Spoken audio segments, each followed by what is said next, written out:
Buenos días, hoy nos encontramos con Cristian Silva. Él es ingeniero mecatrónico de la Universidad Nacional, tiene un doctorado en la misma rama, en mecánica mecatrónica de la Universidad Nacional y actualmente está viviendo en Suecia trabajando para una empresa sueca que se llama Cellink Life Sciences. Vamos a hablar con él sobre su paso, su trayectoria en esta rama, en Colombia y en Suecia, que lo trae allá. Y bueno, comenzamos. Gracias, Cristian, por estar con nosotros en Más Colombia y comenzamos. Muchas gracias por la invitación.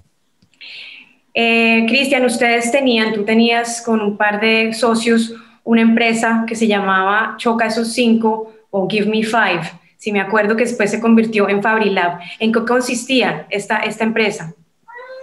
Bueno, esta empresa consistía o consiste todavía, porque pues todavía está activa, en desarrollar soluciones para personas, niños de escasos recursos en toda Latinoamérica, soluciones impresas en 3D para brindar esa posibilidad de tener un agarre con prótesis impresas en 3D, o manipular objetos, aprender. Bueno, nosotros nos fijamos en tres principales pilares que son la enseñanza, el aprender a jugar actividades de la vida diaria y el aprender a alimentarse correctamente con estas soluciones impresas en 3D. Cuando hablas de soluciones impresas, estás hablando de prótesis en 3D, sí, para específicamente una población que era infantil, niños. Sí, principalmente. ¿De qué edades? ¿De qué edades a qué edades? Bueno, desde los 2, 3 años, recuerdo varios casos, hasta mayores, adultos mayores, ¿sí? Un rango amplio de edades, sí. Y también contaban con diseños de superhéroes y esto era también una oferta bastante atractiva que tenía Fabrilab. ¿Cómo funciona eso a día de hoy y cómo ha evolucionado? Siempre como la impresión 3D se presta para poder personalizar las soluciones, entonces pues tratábamos de que todo lo que el niño diseñara, todo lo que el niño pues tuviera en su concepto de qué puede ser una solución para él, una prótesis, me refiero, se pudiera materializar y personalizar de acuerdo a las necesidades de cada uno de los usuarios. Entonces, en este caso, los niños sí querían una prótesis de algún superhéroe, pues se realizaba, pero no solamente como tal la parte cosmética, sino también la adaptación completa a su brazo, a las condiciones físicas de su extremidad. Estas prótesis, estas soluciones de las que hablas, ¿eran gratuitas? ¿Y si eran gratuitas, cómo entonces se financiaba Fabrilab? Al principio, y yo diría que más de la mitad de las soluciones se realizaron, se entregaron de forma gratuita, pero luego pues había que de alguna manera poder garantizar que el emprendimiento, la empresa pudiera sustentarse. Entonces comenzamos a pedir donaciones y nosotros pedíamos donaciones para poder donar las soluciones. Entonces, ese fue como el modelo de trabajo que nosotros comenzamos a implementar y a desarrollar para poder hacer la entrega de estas soluciones. Hablemos del doctorado que estabas haciendo, que ya terminaste. ¿En qué consistió? ¿Cuál era ese punto objetivo, digamos, de investigación y qué encontraste? ¿Cuál fue como el hallazgo? El tema de la investigación consiste en poder desarrollar estructuras vasculares que puedan ser trasplantadas y esas estructuras se realizan con biomateriales, biotintas, células que repliquen las estructuras que normalmente se tienen en una vena o una arteria, utilizando tecnología de bioimpresión y boquillas coaxiales. Yo lo que hice fue desarrollar en sílico, o sea, en modelo digital, y evaluación por medio de análisis de un software de análisis de fluídica, cómo se comportan estas presiones, estas velocidades de flujo dentro de esas boquillas hacer la mejora de diseño de esas boquillas, luego fabricarlas y luego hice la reconversión de una bioimpresora 3D, hice la adaptación y luego hice la extrusión del material, la impresión con esos materiales para replicar esas estructuras vasculares y posterior hice la evaluación in vivo de esas estructuras para evaluar la viabilidad de esos tejidos como tal que se conformaron con las células. Y pues ese fue el resultado de mi investigación, un nuevo método para realizar estructuras vasculares que contengan, que sean multicapa con múltiples materiales y múltiples células. Y que esas estructuras puedan ser perfusables, que se puedan perfusir y se puedan posteriormente trasplantar en humanos. ¿Cuál es esa utilidad realmente? ¿Cuál es esa necesidad desde el campo de la salud y de la medicina que tú estás llenando entonces? Trasplantes, estamos hablando de trasplantes de qué tipo de órganos. Bueno, no solamente es el trasplante como tal que vendría a generar una solución a partir de mi investigación de tesis, sino también uno de los, digamos, mayores retos en el campo de la bioimpresión es poder generar estructuras que tengan vascularización, internamente puedan llevar nutrientes, puedan direccionar nutrientes para que las células se puedan alimentar, por así decirlo, y desechar sus productos del metabolismo. Hay múltiples tipos de tejidos en todo el cuerpo, ¿sí? Entonces, hay pacientes que tienen cáncer, que necesitan un reemplazo de piel, por así decirlo, o que tienen un cáncer hepático, necesitan un nuevo hígado, necesitan un parche para solucionar en su corazón, para poder solucionar, digamos que después de un infarto el tejido se muere, entonces hay que reemplazar de alguna manera ese tejido y como que la cicatriz pues se pueda consolidar, pero también como hacer que ese tejido vuelva a ser funcional. Entonces se hacen parches que se pueden depositar sobre el corazón para poder lidiar con ese tema. También, esos son como los trasplantes. Más que todo en este momento lo que se están haciendo son trasplantes de huesos con PIC, material, un termoplástico que es muy estable, con hidroxiapatita, que es un mineral que proviene, pues digamos, de mineral de hueso. Y que se combina con otros materiales para generar esas estructuras que posteriormente se puedan trasplantar y luego el hueso pueda crecer alrededor de esos escáfolos y consolidar, ¿sí? Y eso facilita el crecimiento del hueso y la consolidación. También reemplazos no solamente de scaffolds para facilitar el crecimiento, sino también para reemplazar el hueso como tal. La ventaja de estos materiales es que los tejidos que están alrededor crecen y se unen a las células que ya tienen estos scaffolds y consolidan un tejido y eso pasa a ser parte del paciente. ¿Cómo pasas entonces de hacer esa investigación a estar en este momento en esta empresa? Bueno, todo está interconectado. Mi sueño es poder desarrollar estas prótesis hechas con el proyecto Gimmify, la empresa Fabrilab, no más con plásticos, sino con tejido real, tejido vivo, que lo que recubra las prótesis sea piel real y que lo que conecte la prótesis al cuerpo por medio de una interfaz se conecte directamente al sistema nervioso y de esa manera pueda controlar mucho mejor, los usuarios puedan controlar mucho mejor las prótesis.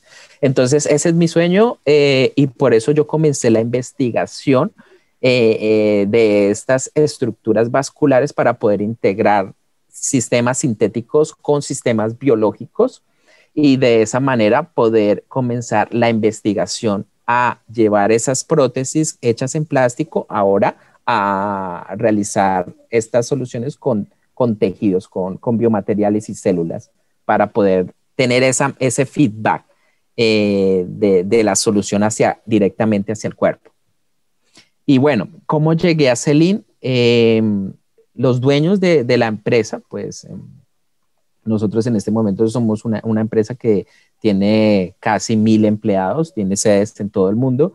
Pero en ese momento, cuando yo los busqué, éramos una empresa pequeña, pues en ese momento era una empresa como de 50 personas.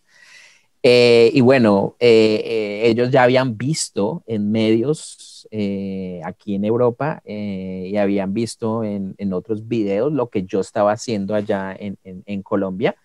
Y de esa manera fue que yo me pude acercar a ellos, hablarles, conocerlos y pedirles la oportunidad para que pudiera hacer una pasantía de investigación en esta empresa. Luego de que ya volví a Colombia y finalicé todo lo que tenía que hacer con respecto a mi tesis, ya pude firmar el contrato laboral para regresar aquí ya a Suecia y comenzar el actual trabajo que estoy desarrollando como director de producto. Ok, hay una pregunta antecitos de la que te voy a hacer y es, ¿de dónde sacan esas células de las que estás hablando? ¿De dónde las toman?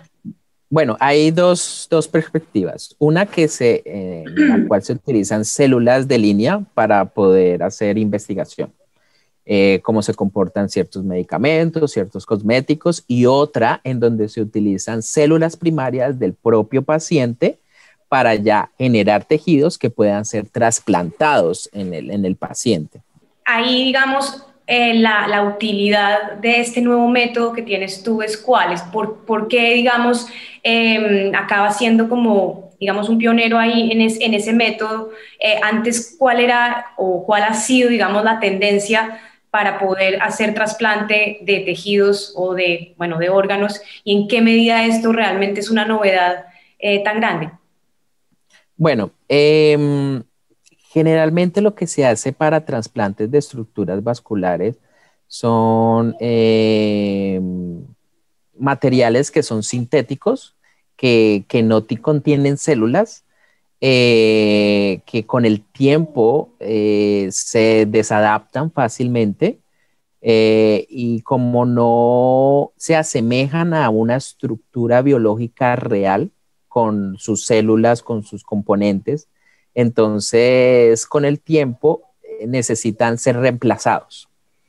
Eh, la perspectiva que yo planteé en mi tesis básicamente es con las propias células del paciente, con materiales biocompatibles, poder generar esas estructuras para que puedan ser posteriormente trasplantadas y el organismo las pueda asimilar mucho más fácil y después posteriormente puedan ser parte del mismo organismo. Se combinen de tal manera que sea indiferente qué parte fue trasplantada y qué no. Y la otra también, como les decía, poder hacer que esas estructuras permitan que se puedan imprimir scaffolds mucho más grandes, de tal manera que se puedan incluso construir órganos con todas sus estructuras vasculares pues a gran escala completas para que pueda permitir posteriormente la vascularización a microescala de la estructura biológica. Entonces esas dos perspectivas fueron las que yo planteé dentro de desarrollo de mi tesis. Y en este momento, como director de producto, ¿a qué estás dedicado? Bueno, como director de producto, lo que yo defino es qué debe contener ese producto, qué va, qué no va, cuáles son las características y cuáles son, bueno, por así decirlo, yo hago el Market Requirement Specification y convierto esos requerimientos del mercado en requerimientos técnicos, en donde defino cuáles son los parámetros y cuáles son las características que debe contener ese producto para poder lograr esos objetivos que se plantean desde la perspectiva del mercado. Entonces, pues dado a mi background en impresión 3D y con la investigación de doctorado, entonces tengo el conocimiento para definir exactamente las máquinas que tienen que ofrecer a los clientes y qué variables, parámetros tienen que estar ahí para que las personas, los usuarios la puedan usar adecuadamente y cumplan los objetivos para los cuales está hecha la máquina, para el cual está hecha la máquina. Vale, pero entonces dame ejemplos de productos, como para entender un poquito ya de manera mucho más concreta, de qué tipo de... Sí, entonces, por ejemplo, durante el tiempo que he estado trabajando acá, desarrollamos el producto que se llama la BioX6. Es una bioimpresora con 6 cabezales de impresión. Pues tiene 6 cabezales de impresión porque las estructuras biológicas, los tejidos normalmente no tienen un solo tipo de célula, sino tienen distintos tipos de célula. Entonces, eso digamos que es lo que marca el primer requerimiento, que puedan trabajarse distintos tipos de materiales, pero que también pueda tener un control de temperatura exacto para poder mantener las células vivas. Entonces tenemos que garantizar que la temperatura de los cabezales de impresión se mantenga exacta y estable a 37 grados centígrados. ¿Sí? Pero también un control exacto de presión para que evitar que la viabilidad de las células caiga debido a las altas tasas de estrés mecánico. ¿Qué otra variable podemos decir? Que la luz UV que se proyecta sobre los materiales y que fotopolimeriza los materiales sea la adecuada para garantizar la máxima viabilidad celular. Que los cabezales de impresión puedan tener tasas de flujo, de extrusión adecuados para garantizar la viabilidad celular. O sea, son muchas cosas que se deben considerar dentro de un producto para garantizar que lo que se imprime funcione adecuadamente. ¿Quiénes están comprando esto? ¿Qué tipo de clientes tiene Selling? Y entonces quiere decir que la bioimpresión ya es una realidad en el mundo hace mucho tiempo. Bueno, nosotros tenemos 3 tipos de clientes. El cliente con el cual nosotros comenzamos es clientes que trabajan en laboratorios, que son laboratorios como tal de investigación, en donde hacen pruebas con medicamentos o con cosméticos. Ese es como el cliente básico. Luego están los clientes que utilizan estas impresoras para poder generar estructuras que puedan ser trasplantadas, ¿sí? Entonces, eso ya, o sea, ya pasaron la etapa de investigación, ahora ya pasan a la etapa de mercado, en donde se necesita que que la máquina pueda ser certificada y que el proceso pueda ser certificado y que lo que ellos imprimen también pueda pasar los requerimientos de, por así decirlo, en Colombia el INVIMA, aquí pues en Estados Unidos pues son otras agencias, la FDA, aquí en Europa otra. Entonces, que pasen esos requerimientos. Y otro cliente que utilizan nuestras máquinas ya más que todo para poder, bueno, ya hablamos de investigación, hablamos de desarrollo de producto, pero hablamos para el desarrollo de nuevas, por así decirlo, formas de generar investigación en otros campos, no solamente necesariamente con tejidos, sino con alimentos, con vegetales, incluso tenemos proyectos para enviar estas máquinas al espacio. Entonces, para romper las barreras del conocimiento y poder hacer otras aplicaciones. ¿Y qué países están liderando esto, Cristian? Y te iba a preguntar, Suecia, ¿cómo está en este sentido con relación con los demás países? Desde mi perspectiva, Alemania es el país más desarrollado en toda Europa en el campo de las ciencias y las investigaciones. Entonces yo podría decir que Suecia está al mismo nivel. Más que todo, nosotros vendemos en estos tipos de soluciones, no solamente bioimpresoras, biomateriales, sino también máquinas de análisis de imágenes, microscopios, bioreactores. Tenemos muchas líneas de producto en este momento. Los clientes están ubicados principalmente en Estados Unidos, en toda Europa, en Asia, Japón. Y sí, esos son como los 3 puntos en donde más nuestros productos se dirigen. ¿Qué pasa con Latinoamérica? Cristian. Bueno, yo diría sin fortuna Latinoamérica no tiene los recursos, no tiene los recursos para poder adquirir nuestros productos. Digamos que el rango el costo el valor de nuestros productos está en un nivel medio en comparación con el resto de productos que se ofrecen para el campo de la investigación y la salud, ¿sí? Pero digamos que no es fácil para una universidad o para un centro de investigación en Colombia o en otro país en Latinoamérica pagar $60,000 por una bioimpresora, ¿sí? Entonces, siempre es un valor alto si lo ponemos en ese contexto. Para aquí una universidad en Europa es fácil pagar ese valor o en Estados Unidos, pero para Colombia no. Entonces, por eso nuestro mercado no se dirige tanto a Latinoamérica, sin fortuna. Sí. Pero ¿hay algún tipo de cliente latinoamericano o ni un dentro de tu empresa? Sí, tenemos la Universidad de los Andes y tenemos otras dos empresas que no recuerdo el nombre, pero pues son empresas que pues tienen los medios y los recursos para poder comprar Bueno. Entonces, nuestra tecnología. ¿qué países son los proveedores o los mayores proveedores de biomateriales en este momento? Hay empresas grandísimas que proveen de este tipo de biomateriales, sobre todo los medios celulares para alimentar las células, pero también todo tipo de materiales que se pueden obtener de grandes empresas, sobre todo europeas. Ese es un negocio grandísimo y ese negocio está creciendo muchísimo.